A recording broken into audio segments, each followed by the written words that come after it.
السلام علیکم ورحمت الله وبرکاتو. زه یم تاسو ورور حسن شهید. یو ځل بیا د پښتو ټک یوټیوب چینل نه تاسو په خدمت کې حاضر یم.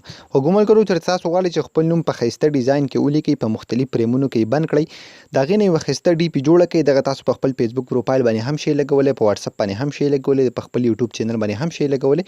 ډېر زیات مزنک او ډېر زیات زبردست به ښکاري.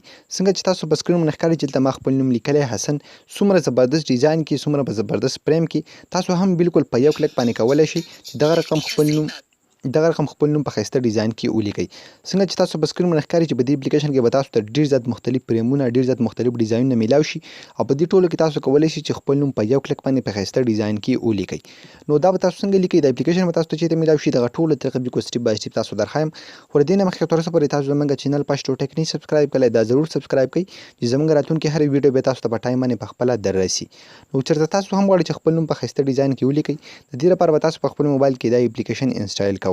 دا به تاسو د کوم ځای نه انسټالوئ؟ د دې اپلیکیشن لینک په یوټیوب کې تاسو په ډسکرپشن کې میلاو شي او کوم ملګري چې زموږ دا ویډیو په فیسبوک کې ګوري، د دې ویډیو د پاسه به هم تاسو ته لینک میلاو شي او دې ویډیو په کمنټ کې به هم تاسو ته لینک میلاو شي.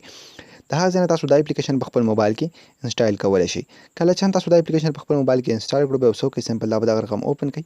کله چې هم تاسو دا اپلیکیشن اوپن کو، نو په دې کې به دننه دغه شان ډېر زیات مختلف فریمونه تاسو ته شو شي. تاسو به دې کې هغه فریم سلیکټ کړئ کوم فریم چې تاسو خوښ وي. تاسو ته ښکاري کریټ ډي پي باندې به کلیک کړئ. کله چې هم تاسو په دې باندې کلیک کوئ، نو تاسو ته ښکاري ټول فریمونه تاسو ته دلته په سکرین باندې شو شول. مطلب زه غواړم چې په دې یو فریم کې خپل نوم په ښایسته ډیزاین کې ولیکم. تاسو ته ښکاري دا فریم هم ډېر زیات ښایسته دی، دا یو هم. نو زه به سمپل دلته په یو فریم باندې کلیک کوم. مطلب زه غواړم چې په دې یو فریم کې خپل نوم ولیکم. نو تاسو ته ښکاري دا دلته اوپن شو. دلته بالکل کلیر تاسو ته لیکلي یور نیم. نو تاسو به څه وکړئ؟ باره به دلته کلیک واخلئ په انټر یور نیم لیټر. کله چې هم تاسو ورته کلیک کړئ، دلته به زه خپل نوم ولیکم. تاسو ته ښکاري حسن. بیا به تاسو لاندې څه وکړئ؟ په سبمټ نیم باندې به کلیک کړئ. کله چې حتما تاسو په دې باندې کلیک کوئ، تاسو ته ښکاري دلته به ستاسو نوم لاندې ولګي بالکل کلیر په زبردست ډیزاین کې.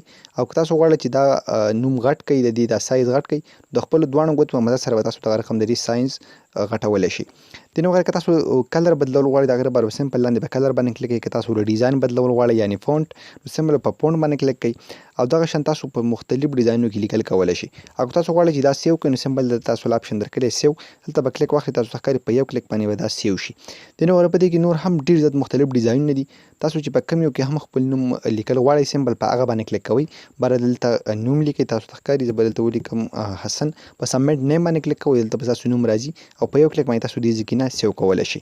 خو ګومان ګرو ډېر زیات د کمال اپلیکیشن دی، په دې کې تاسو خپل نوم په ښایسته ډیزاین کې لیکلی شئ. نو امید لرم ستاسو دا ویډیو خوښه شوې. که ویډیو هم خوښه شوې، د خپلو ملګرو سره یې ضرور شیر کړئ او موږ په خپلو دعاګانو کې یاد ساتئ. د الله په امان.